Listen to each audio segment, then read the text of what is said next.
welcome back. This is episode 3.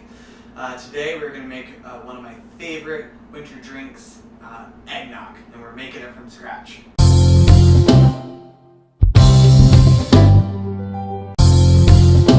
So, eggnog is like my favorite winter drink ever, but sadly it's been so Americanized and the stuff that you get in a carton just does not do the drink justice anymore. So we are here to change that.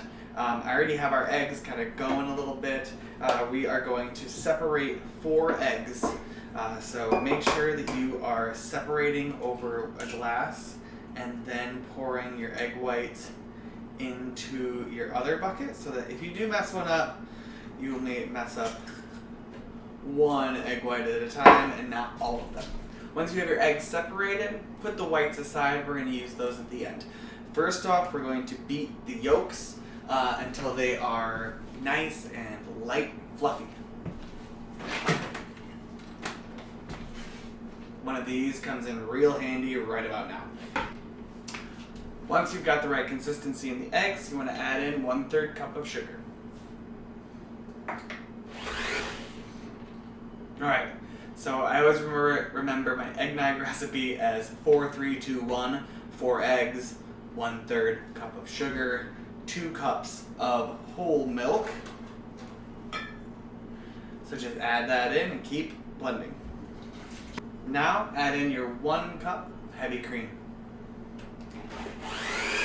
Alright, now that we've got that all ready to go, we want to get our egg whites ready, okay? So, for your egg whites, you're going to have them in your own little bowl.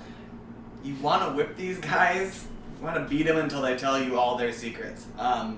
Until they are nice, light, and fluffy. You get soft tips off of your beater or your whisk if you're doing it by hand. Alright, that looks good. Now you want to add in 1 tablespoon of sugar and beat them again. Okay, that looks really good. So,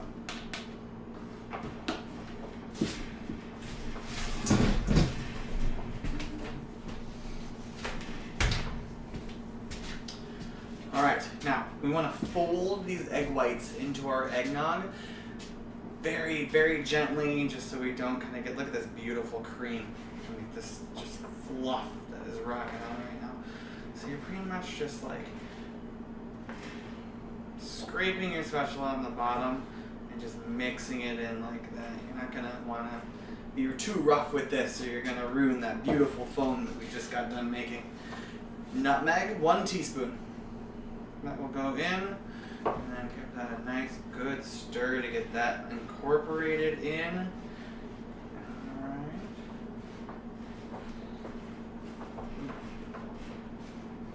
Alright, now, a lot of you are going to ask me, Eric, you just put raw eggs in there. Isn't that bad for you? Aren't you going to die? And you could, not going to lie.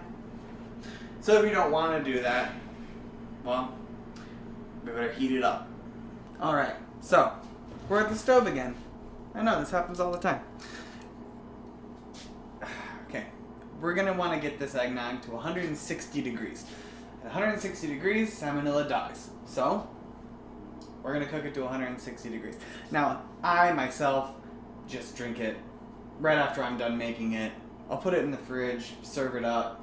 If you use pasteurized eggs, you know what, I can't say it's safe, so I'm not gonna. But if you are not okay with that, or you have children that you don't want eating raw eggs, this is a good way to do it. So, a candy thermometer, very good to have. So just clip this to the side of your pot.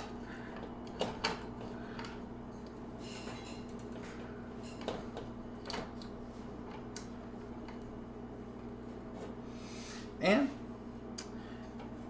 set your temperature to medium heat, and this is going to take a little bit, but we'll just wait for it to get to 160 degrees.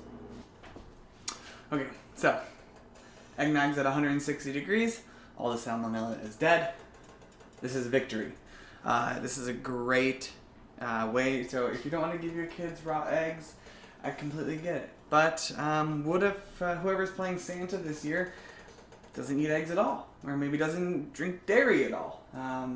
If you have any vegan or vegetarian Santas in your life, this really isn't gonna work. But lucky for them, I have a great recipe. It's called coquito. It's a Puerto Rican version of eggnog that's made with all coconut milk, coconut cream, no raw eggs, completely vegan, completely vegetarian, completely delicious. So let's make it. Tip of the day.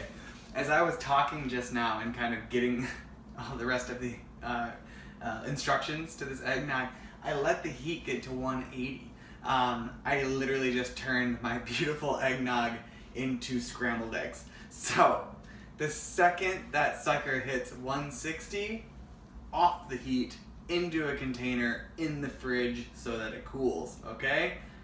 So you don't have that happen to you. That was embarrassing. Making a great substitute for eggnog.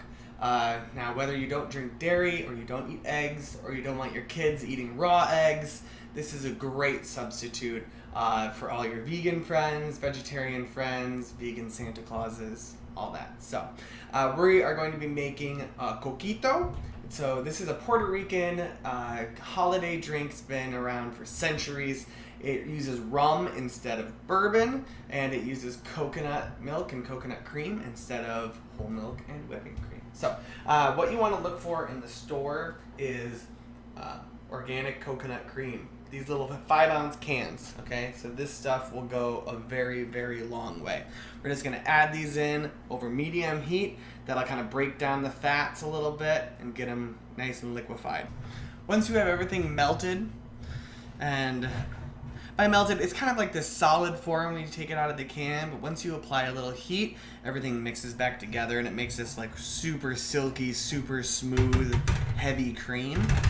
We want to add 1/3 cup of sugar. Stir this until it's completely dissolved. All right, now we want to add 1 teaspoon of nutmeg, 1 teaspoon of cloves, 1 teaspoon of allspice, and a 1/2 teaspoon of ginger. Once you have all your spices incorporated, we want to add our coconut milk.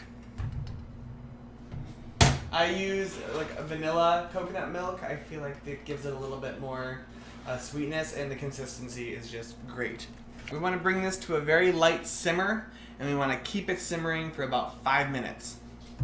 We've let our coquito chill. It's ready to go. A lot of the fat has kind of turned into solid, which is good because we are just going to use a colander and just strain that out of there. Now to put it in our container, bring back out your fine mesh strainer and just give it one last strain before you get it in there. Make sure you get all those fat solids out of there.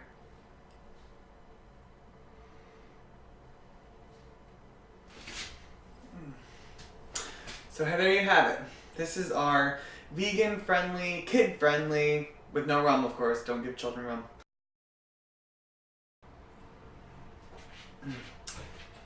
Tastes like Christmas.